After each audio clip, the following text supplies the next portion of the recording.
Off the Bench with Jacob Hester and Matt Flynn. Okay, here we go. Where the plays get broken down and science gets denied. Yeah, they said I got to come off the bench. Hour 2 of Off the Bench, live from the Raising Cane's studio.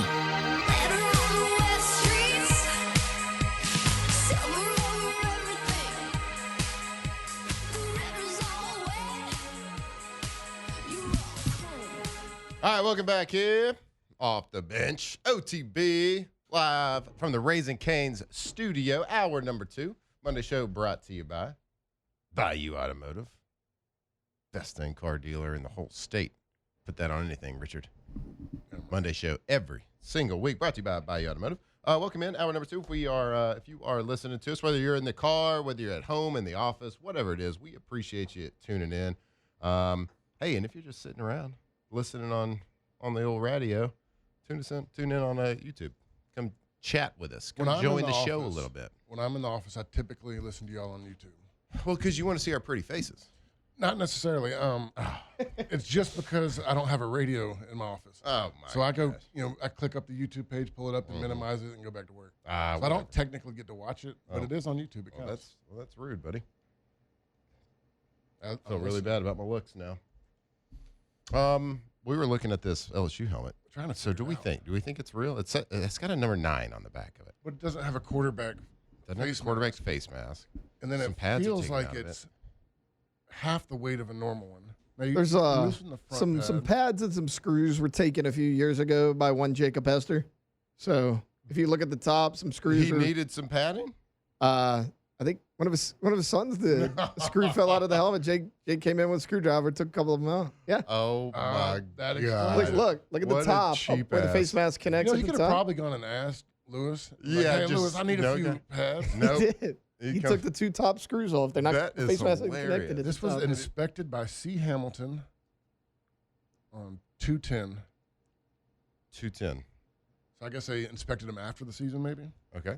All right. Well, maybe so. Well, we confirm that it's not Joe Burrow's helmet, even though it says What 9 number on it. 9 would it be? Maybe it was 19, and Jake took the 1 because he needed that Yeah. too. He needed a 1. He needed a 1.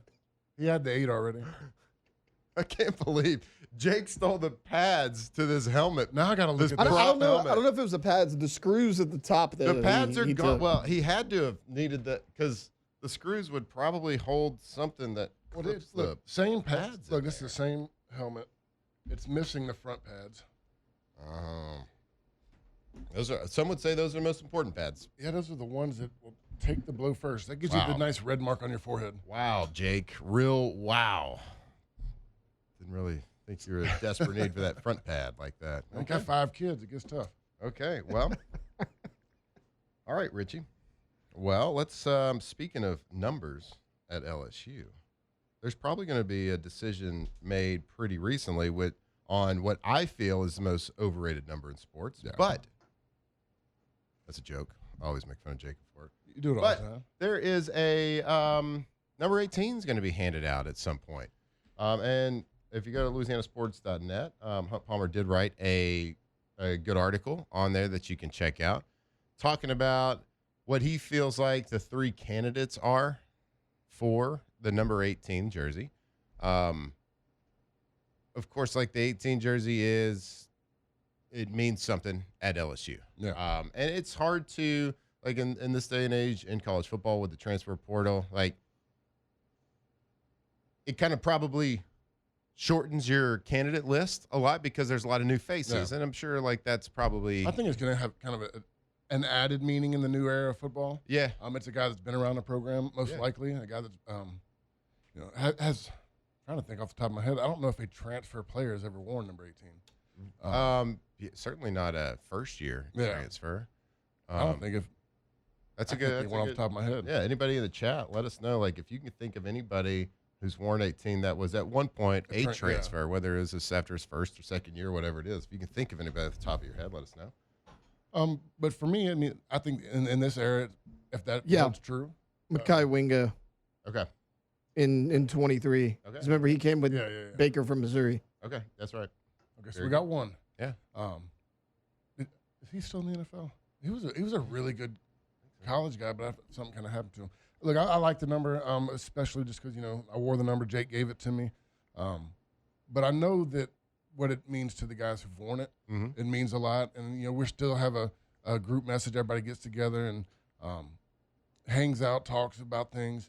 And, it doesn't have the same meaning it had early on. Like when it first started with Greg Stringfield and Jack Marucci, and, there was kind of a smaller group of guys that talked about it. And then we'd start floating names out there. And, we were more part of the decision when it First. early on. Yeah. And when Les was involved, and then, love Coach O. Coach O turned it into, like, he was using the number to maybe bribe or try to get certain players to stay instead of go to the NFL, and it became more of a tool. And we no longer really had a point of it. We find out when everybody else finds out these days. Right.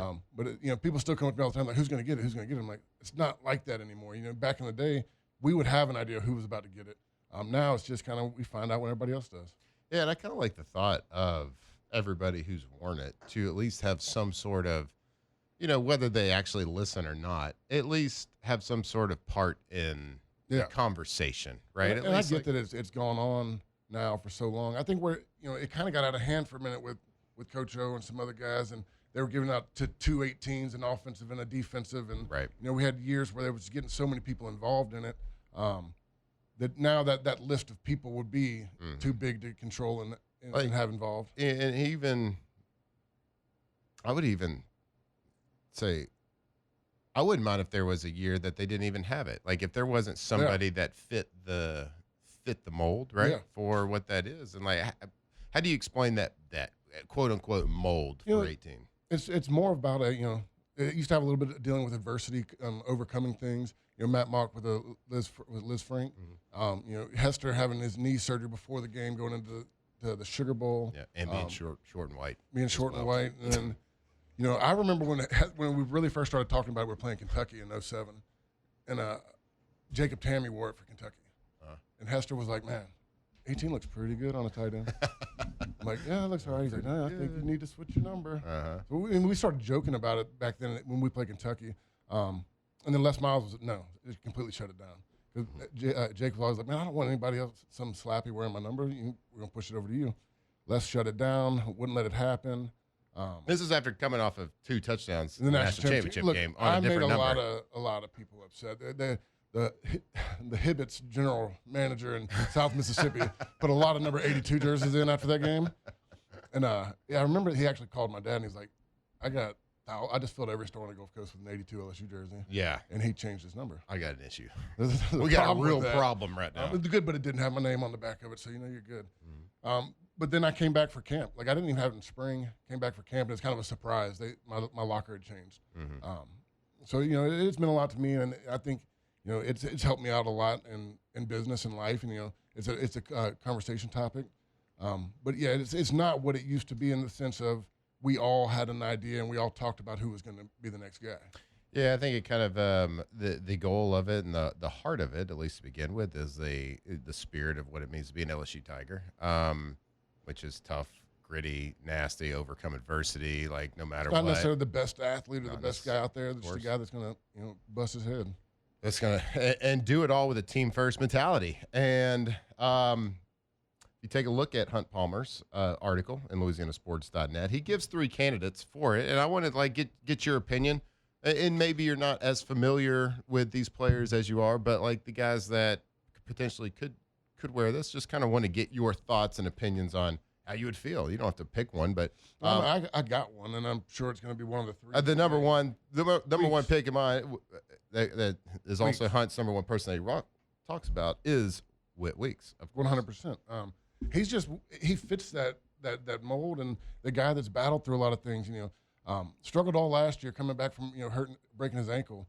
Never really got fully healthy, but he's a guy that grinds.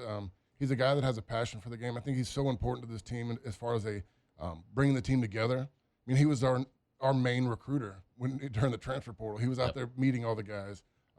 He's a great face for the program. I think there's not one person that when you talk about him or you watch an interview on him, he doesn't rub anybody the wrong way, in my opinion. Like he has something. He's just a special kid. He's somebody that's very fun to watch, great to listen to, and he goes out there and busts his ass every day. Yeah, great to listen to. He's awesome. And like Nussmeier was a year ago, Weeks had a chance to not play the season, go to the NFL, decides to come back, decides, look, there's unfinished business out here. He spoke to us during SEC Media Days and said, hey, look, I didn't want to leave LSU a loser. Like, that's not what I came here for. That's not what LSU is about. So seemingly does everything the right way, the way you want it to as LSU fans, the way you want a leader in the face of your team to be. And he certainly has been that. He's represented LSU at SEC Media Days for two straight years, back-to-back summers. Captain of the defense, a leader of the team, and a guy that in the transfer portal, Lane Kiffin is the portal king. That's what he's known. But like, it was also Whit Weeks at recruiting every single night for that time that they were hammering the transfer portal. So a guy that has been very influential in the roster building for this year as well. And so a very important piece. So I think that would be probably the number one choice. And he has been outspoken and has said that he would be honored to. Yeah. Now, there's always that question: do people want that have a history? People don't understand that. Like, there's been guys that have early on. I don't know now, but there's been guys that have turned it down. Mm-hmm. There's guys that say, "Look, my whole family has the jerseys. They're not swapping." What if you switch and win a Heisman? Yeah. Apparently, they're not going to retire your number anyway, so I guess that doesn't really matter. I kind of like the offensive line where we put it on the patch. That 1 year was that Cushionberry? Mm-hmm. Yeah, Cushionberry had the 18 patch. Yep. And so another one on Hunt Palmer's list is Bo Bordelon, a guy that has loved LSU, of course. He has, of course, his dad played here, big contributor to LSU football, and a guy that is kind of bucked the trend in college football, who has waited his turn, and you don't see that a lot now, who has waited his turn. Took over the starting role after a week or two in spring ball, and a guy that Whit Weeks talked glowingly about when he spoke to us at SEC Media's Day as well. A guy that has waited his turn and had LSU in his blood for his entire life and wanted to finish his career here, and was put in that starting rotation in spring and has not let it go yet. So another guy that would, just like you said, would have a patch as well. He's I don't know much about him. I've seen his interviews. I like the way he talks. I like the way he carries himself. The family is highly involved in LSU. I wouldn't be against it, but yeah, he'd be a patch guy. Mm-hmm. And then the third person on Hunt's list is T.J. Daugherty, a transfer from Ole Miss. He came over with Lane Kiffin, was a representative of LSU at SEC Media Days. And Taylor, give me a little bit of background on Mr. T.J. Daugherty. Clemson to Ole Miss. Ole Miss, he was their leading tackler last year. I see a lot of Ole Miss fans on Twitter. I think this is a coping mechanism saying, we're better at linebacker without T.J. Daugherty. You lost your leading tackler and your leading sack getter to LSU. Get over it and move on with your life. You're not better without that guy. He comes in, big-time linebacker next to Whit Weeks. Like, if Weeks and T.J. Daugherty are fully healthy and Daugherty can do what he did last year, that's one of the best linebacker duos in the SEC. He led the SEC in tackles last year. So, yeah, him next to Whit looked pretty good. And who's going to be the green dot, you think? I would think Whit. Yeah. Just because he's been in Baker's system before. Daugherty's year one in Blake Baker's system. So I would think Whit, but either one of them. Yeah, you would think so. And, of course, the green dot, we're talking about that. The guy that has the microphone is going to be the communicator to the rest of the defense. He will be the mouthpiece of Blake Baker and calling the plays. So he'll have that headset on. Not for that one. I'm not for that one as number 18. I mean, a guy that hasn't just because it's his first year. His first year here. And like Bordelon, I know that all the things of him being a utility guy, played some goal line packages last year, really played a little bit of tight end when they would get in like two tights and stuff. That one's a little bit tougher for me too, just because everybody that had worn it had been pretty much a starter for a year or two, or they've proven themselves on the field and learned to be that team guy. Now, like what I'm saying with Bordelon, he might be that guy in the locker room. We're not there. We don't see what's going on every day. So it's possible that he's one of the big leaders and one of the guys in the room that's doing everything the right way and kind of guiding the younger guys. But for me, it's pretty slam shut Weeks. But based on kind of what you've been saying, you would not be in favor of there being two. No, I don't like it. I don't like two. It just it gets watered down. Like, I don't know some 18s at this point.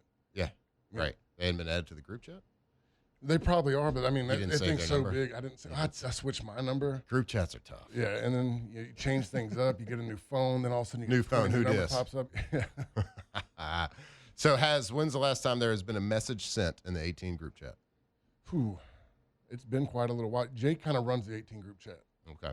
He usually puts everybody. Jake adds everybody, puts everybody in. I will see one as soon as it comes out. As soon as they pick the new 18, Jake usually gets it. He knows all the guys, gets the cell phone number, and adds them to, and then everybody congratulates Welcome to him. this group. Look how cool we are. Nerds. I bet that group chat is lame. Lame AF. You're such a hater. All right, Taylor, What's up? who's your pick?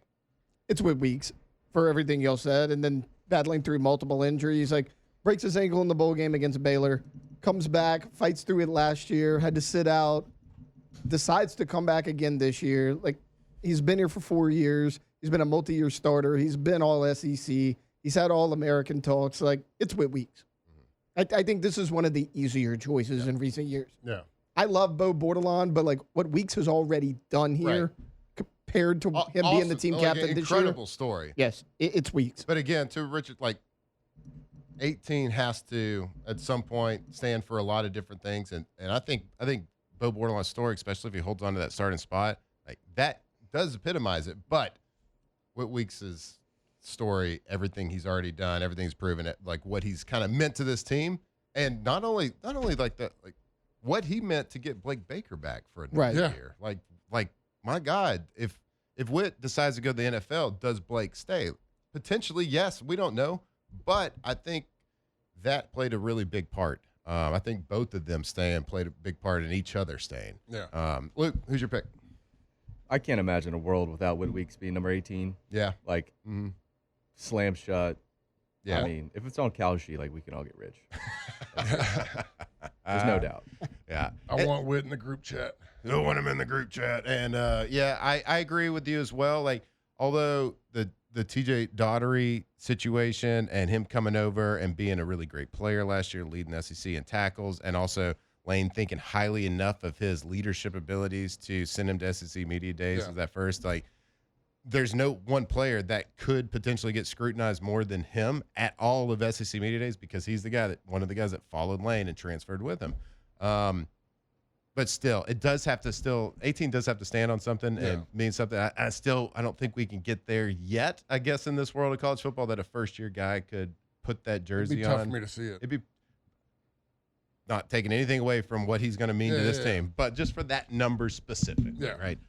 So we'll see what happens. We'll see. I know that Whit has said that he would love and be honored to wear that number. So, again, I'm with y'all. I don't see a world in which he would not be the first choice. Now, if he accepts it, that's another thing.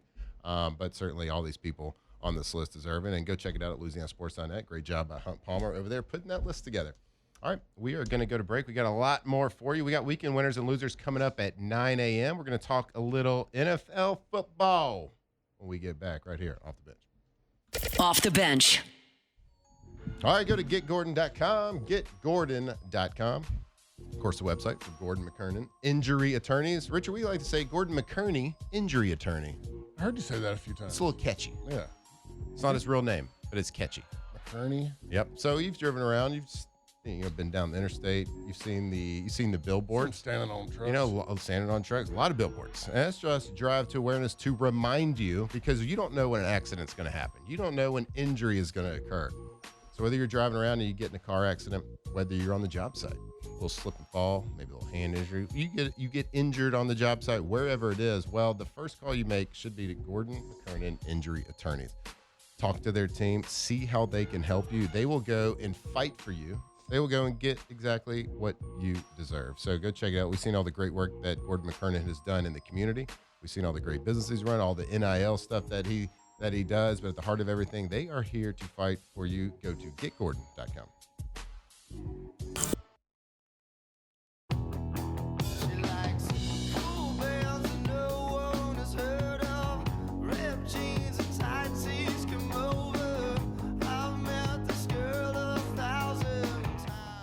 2007 champs, purple and gold to the core. This is Off the Bench with Hester and Flynn, Baton Rouge's go-to for all things Louisiana sports.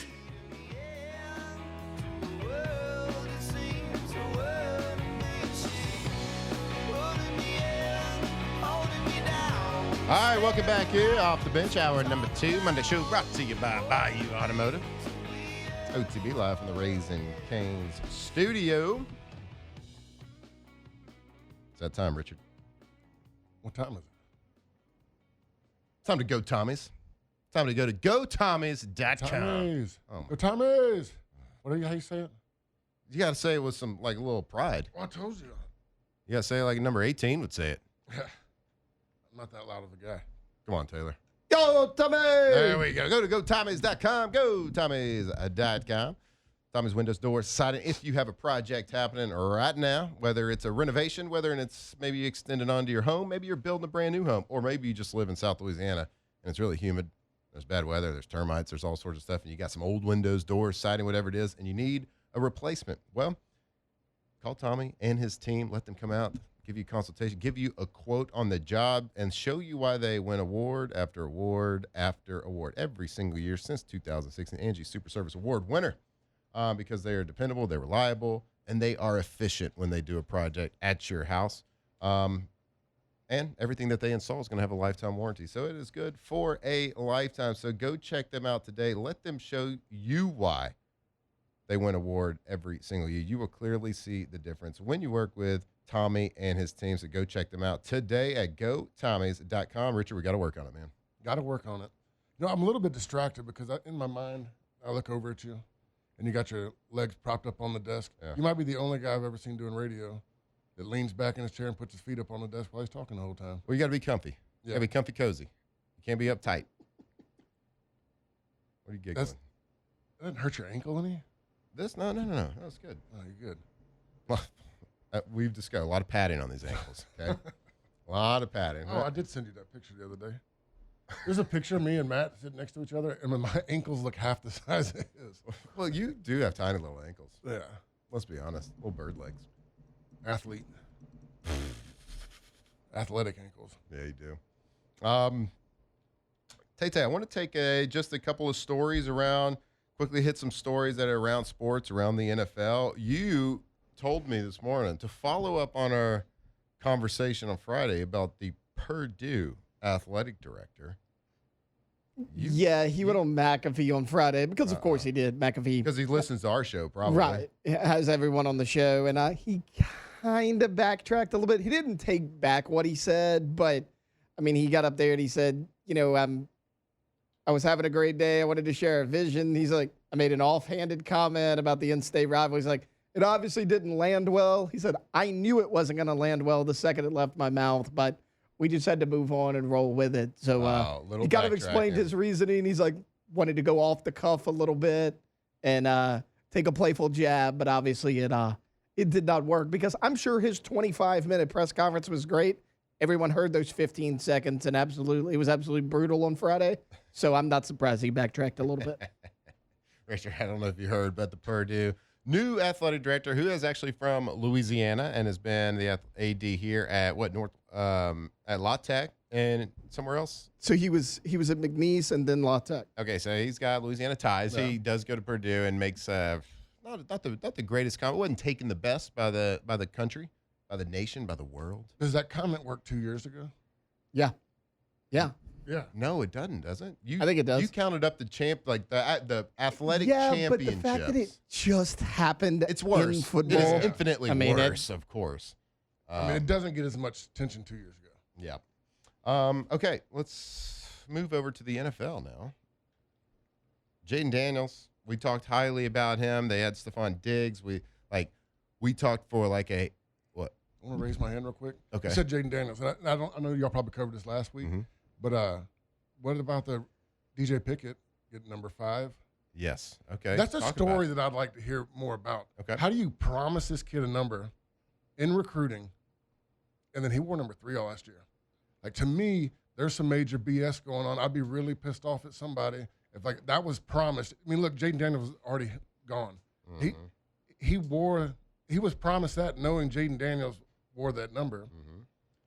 I'd like to know. So how pissed off was he last year? You bring up a very good point, because a lot of people, including our own Mr. Taylor Sharp, glossed over this as saying you don't really care, in which I get it. A lot of fans, they don't care about jersey numbers, and I get it. And like players do care about that type of things, because it is usually recognition, and it means something to you. Like, everybody has a favorite number when you were a kid watching sports. Right. Like, I wore number 7 in baseball for a long time for Pudge Rodriguez. Like, that was my guy. I had to wear it. Then, I was 34 for Walter Payton when I played running back growing up. Yep. I mean, the numbers, there's always a meaning to the number that you're wearing. Right. And like, as an athlete, and as you set goals for yourself. Yeah. And you set goals based on things that other people have achieved, right? Mm-hmm. And like, if you have a goal in mind, you want it to be attainable. Yeah. And getting your number, like having your name and your number in the rafters, is always a goal of everybody. But you bring up a really point that we didn't talk about. He was promised the number in recruiting, but he didn't wear the number in his first year. No, and it was available, and it was obviously it was available. Why, if Lane has said he was promised to him in recruiting? We didn't talk about this last week. Well, we didn't talked about it Friday. We talked about this the whole situation, but we didn't talk about how the promise was made by Brian Kelly, but Brian Kelly didn't give him the number. So why? I'm gonna guess. Well, first off, I was saw a lot of promise you can wear it year again. two. I don't like to defend Brian Kelly, but there were a lot of people on Friday. Why does Brian Kelly hate LSU? Guys, he promised him number 5 to get him to LSU. Right. I get it. Yeah, but you don't go against that. Like, you can ruin a relationship quick. Like, that's the thing, right? Like DJ Pickett, like, if that happens to me, okay, they lied to me in recruiting. Mm-hmm. I get here, they don't do that. In this day and age, I'm going to my next coach. And I bet that's why Lane gave it out. He probably went to Lane and was like, look, I was told a year ago I could have this. I don't have it yet. If your staff doesn't change it, I'm out of here. Lane doesn't want to lose him. Yeah, cool, take it. Honestly, I get it. You gotta play the game. Guys have been promised numbers. If I got a 20-year-old or 19-year-old kid telling me he's leaving because of he doesn't a jersey number, I get it. But also think about it on the flip side, right? Don't let the door. You're Lane. You're under a lot of scrutiny, and they're like, Lane, like you let this kid walk out of the door over a jersey number. You know what? How you win in the battle of in the perception in the court of public opinion? You say he left because he wanted a former Heisman winner's number, and I wouldn't give it to him.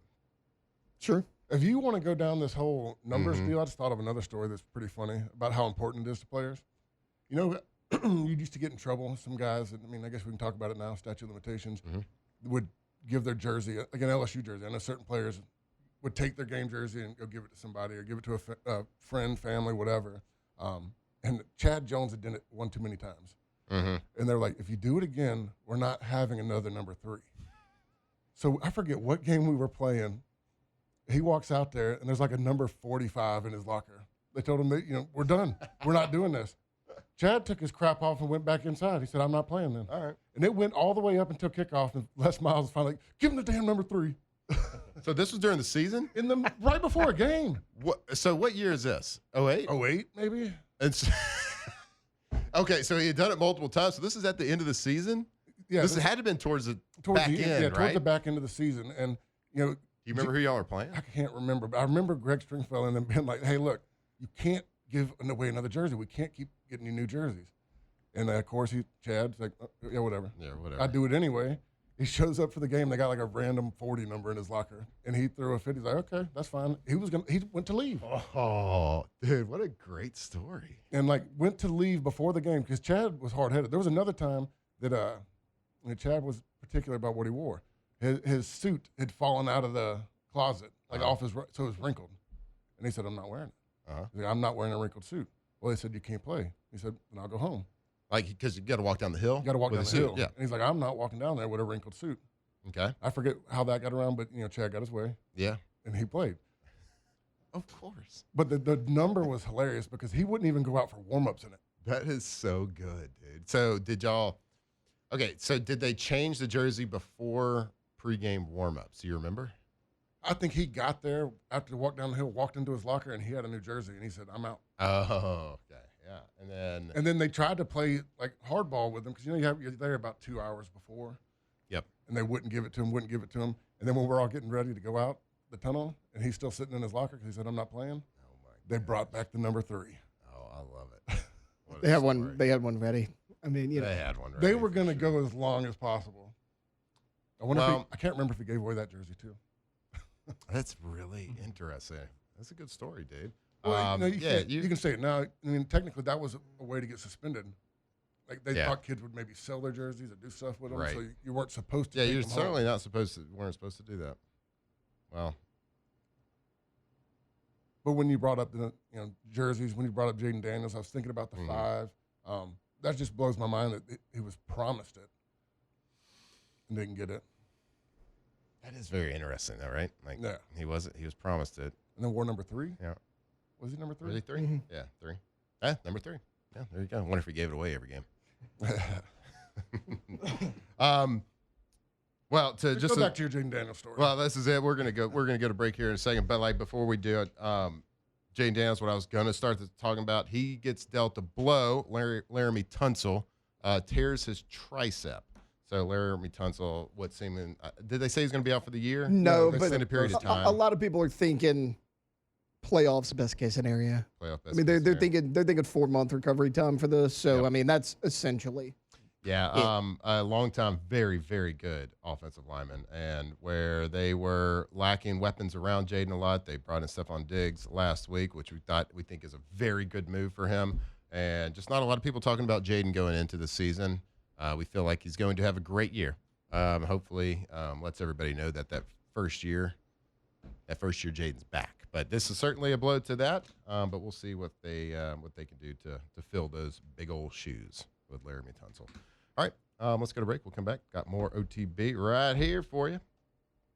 Off the bench. All right, go to First American Bank and Trust. First American Bank and Trust, FABT.com. Go check them out. They are the local bank that has been doing business here locally in Louisiana for a long time, over a century, Richard. That's over 100 years.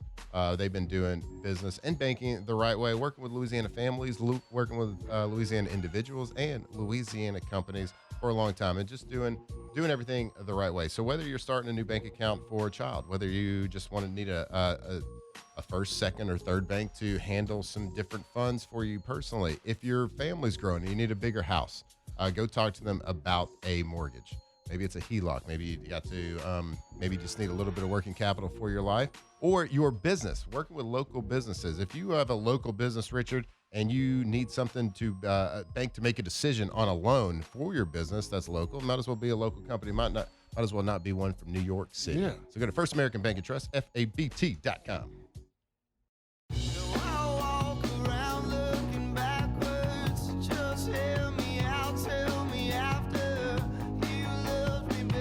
Locked in on LSU football 24/7. You're listening to Off the Bench.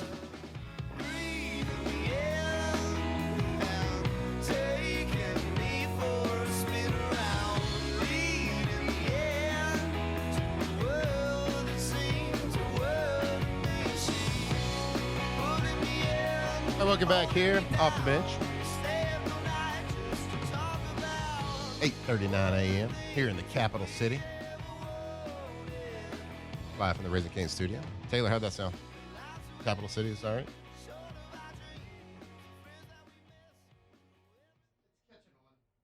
Nope. Got to turn that microphone on. It's catching on. Oh, okay, good. We'll get there. We'll still do it. I'm going to draw attention to it every time, so there's no way to ever move past it because I'm going to draw attention to it. I still like Good Morning Baton Rouge as Good the show morning, name. Baton Rouge. It is really But- good.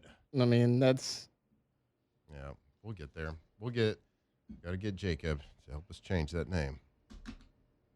Off the Bench, a.k.a. Good Morning Baton Rouge, Richard. How do you like it? It's great. What's going on at work right now? I'm just slinging some pipe right now. Yeah.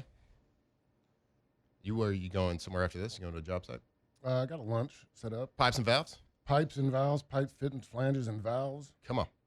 Hit 'em Trying up, to get people. this guy a few actuators right now. Actuator. I knew that was a word. You know about solenoids? Yeah, what does an actuator do? So it opens and closes the valve. You got Scotch yoke, you got rack and pinion.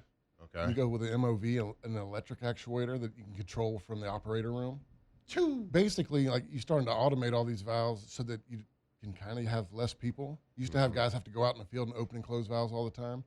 Now you put all these actuators and automated packages together. The guy sits in the control room, just clicks a button. My God, this guy knows valves. Give him a call. There's a lot of Give valves. Richard a call if you need some pipes and valves. In Louisiana. I'll give you. Where do they call you? Don't give your cell phone away again. Or do it. It's 225-715-9121. Give him a call, people. I don't know the main number. I need to probably look that up. You're just giving your cell phone out to everybody. Give him a text. Yeah. Y'all Tim Tebow this dude right It's now. on my card. It's all right. Okay. The Saints, a little bit of news. I think this came out Friday, but we didn't get it here on this show. They signed former LSU linebacker Deion Jones. Now he has played with every team in the NFC South. About to say, was he Atlanta Tampa 2016 Bay? to 21. And I think he was with the Browns in 22. Then Carolina in 23. The last couple of years in Tampa. Yeah. So they bring him in. Taylor, was this a surprise signing for you? It's not necessarily a place where they needed depth. Yeah, well, whether they needed depth or not, they haven't lost anybody that, like in training camp, like injury-wise. Remember, they brought in Caden Ellis in the offseason to kind of replace DeMario Davis. You got some young talent there. We know Danny Stutzman there as well. It's a surprise signing. I like it, though. I mean, you're going to get him on a cheap veteran deal. Played a little bit last year with Tampa, as you mentioned. I mean, 29 total tackles a year ago as kind of a role player for Tampa, and he came in a lot down the stretch when that defense was beat to hell a year ago. So, look, Deion Jones from that area, obviously played here in New Orleans, or played here at LSU from the New Orleans area. I think it's a good signing. It's very little risk. Mm-hmm. Well, there you go. Well, I think anybody anytime we see somebody, an LSU player, go to the Saints, we get a little excited. So hopefully he's entering his, I believe, 11th year. Yep, year 11. Into the NFL. Now, his productivity with Tampa wasn't that high. I think he's only got about 21 tackles over the last 2 seasons combined. So we'll see if he can a lot revive. of special teams these days? They play more special teams? I don't know. I don't really know you would what he is. typically think that. But a backup linebacker plays a lot of special teams. Yeah. So, we'll see what his, chances are to make the final roster. But obviously, he's going to bring much more than just athletic skill to the position. He'll bring a lot of experience to a young group. So, we'll see. Congratulations to Deion Jones. Hopefully, it works out, and hopefully, he adds a key piece. 11 to years. the Saints. 11 years, right? Good for him. Freaking awesome. All right, we're going to go to break. We're going to come back. We're going to set our sights on the NFL. So, stick with us right here on Off the Bench. Off the bench. Off the bench, presented by Hood Dental.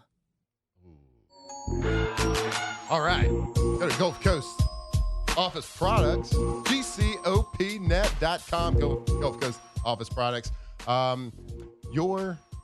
Your company, your team, when it comes to the best leading office technology in all of Louisiana. Look, this is a Louisiana company. Trey Beal and his team have built an incredible company over there. And proud to be Louisiana. Yeah, they're sending technology. They're sending copiers, scanners, printers. They're sending it all over the country, West Coast, the East Coast. It doesn't really matter. It's everywhere. And they work with the best companies, the best technology companies. But they are a Louisiana company through and through. That's why they are proud partners with the LSU Tigers, with the Raging Cajuns, with the Saints, with the Pelicans. Because they are here to help your Louisiana business run as efficiently as possible. In this world, this digital world that we live in with PDFs and Word documents, like it's still all about that paper trail. Let them provide your company, no matter the size, with that technology and their award-winning service team. If something does go wrong, they will get you back up and running fast. So go check them out, Gulf Coast Office Products, GCOPnet.com. Now's the time.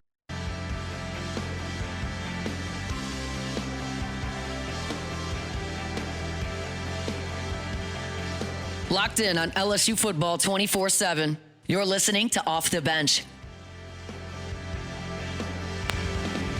Has been through a lot, to the point where in some cases the feeling was we may have lost everything. It may never come back the same. Storms teach us that our greatest treasures aren't the things that we own. They're the people we love and the way we show up for one another. It reminds us to hold our loved ones a little closer, to love a little harder, to laugh a little louder, and to never take a single day for granted. Sometimes it takes losing what can be replaced to truly appreciate the things that can't. New Orleans, you accepted me, you embraced me, you believed in me, but more importantly, you trusted me with the soul of the city, and I would have died to protect that calling.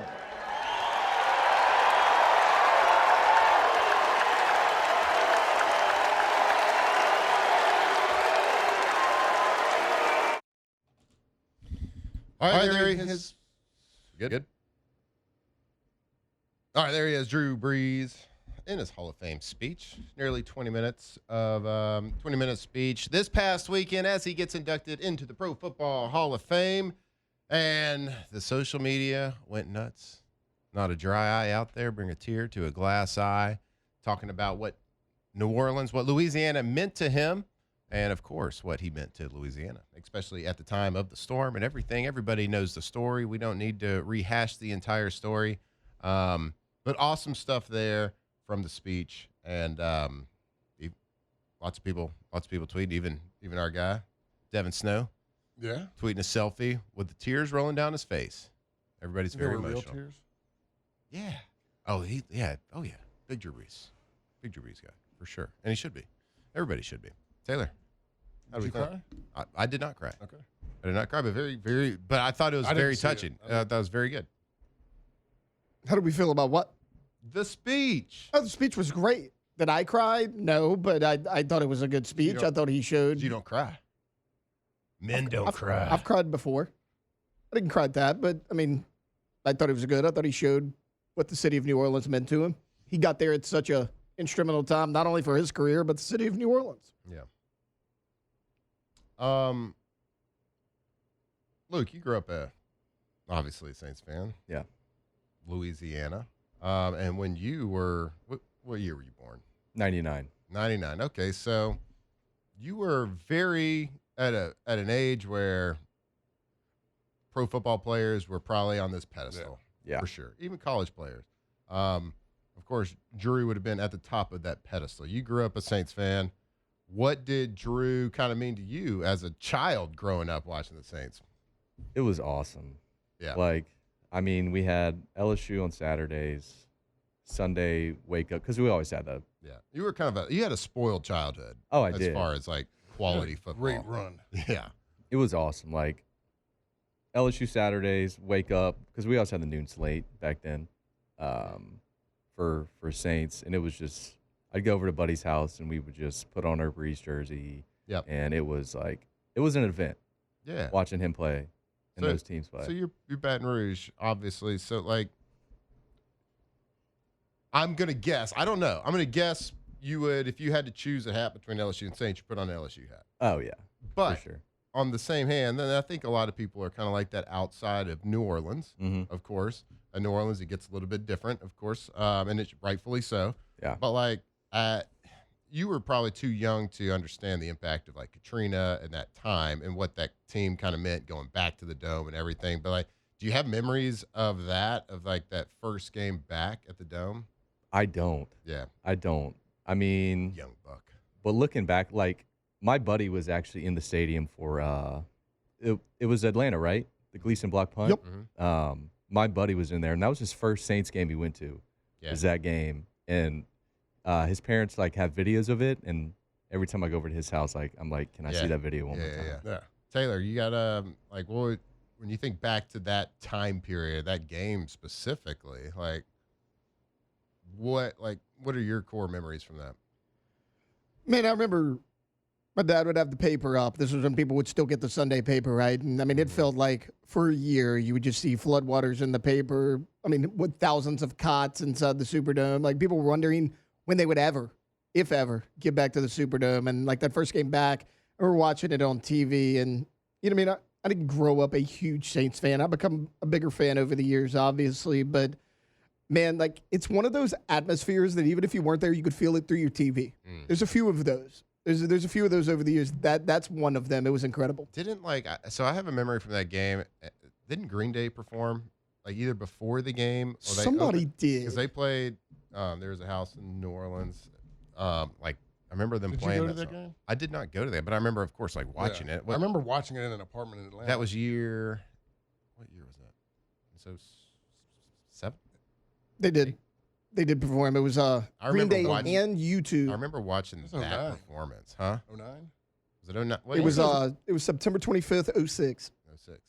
is when they came back. And it was Green Day and U2. I remember that specific, and that was a weird time for us because we're playing college football. So you're not like tuned in to, you're so focused on what you're doing. You're not really tuned into NFL football a lot. It's kind of like in the NFL. I wasn't like really tuned into college because like you got a job to do. I don't think I was ever tuned into the NFL until I had knew people that were playing in the NFL. Right. I grew up, a Mississippi State fan, which was tough. In the 90s, it was good with Jackie Sherrill. But I grew up more around college. That's all my family talked about. That's what they watched. Nobody really watched the NFL. Saturdays, we'd watch the game. Sundays, we were hunting or fishing. Yep. But as I got older now, I think NFL I watch more than college right now because there's still people I like to see. Like, I'm going to watch a Lions game, not necessarily because I played there, but because I like to watch what Shep does. And I keep up with Stafford just to see what he does. It's fun to me more to know people to watch. Well, congratulations to Drew Brees, inducted into the Hall of Fame. And I can tell you I was his teammate for half of a season, and it was no accident that he was great and talented, but worked harder than anyone and studied the game very, very hard. So no accident. He worked his way into it. So congrats to him. Congrats on a Hall of Fame career. All right, stick with us. We are going to go to hour number 3, weekend winners or lose, when we come back right here on Off the Bench. Off the bench. I said that really fast. Weekend winners or losers. No one could understand that. I kind of mumbled. If you're running an industrial facility anywhere across the Gulf South, here's something to keep in mind. Don't let maintenance or capital dollars go unused just because you're short on manpower. Pala has experienced maintenance crews and supplemental staffing available right now to help with planned outages, capital projects, routine maintenance, and even emergency work. Whether you need skilled craft labor, planners, schedulers, safety professionals, quality personnel, or project management support, Pala has the people and the experience to keep your operation running safely and efficiently. And remember, Pala is much more than just maintenance. They also provide mechanical construction, API storage, tanks, ASME pressure vessel fabrication, and the full range of specialty industrial services from early planning to final execution. They can handle the entire job. For more than 50 years, companies across the Gulf South have trusted Pala to deliver dependable results when it matters most. Pala, employee-owned, relationship-driven, building together.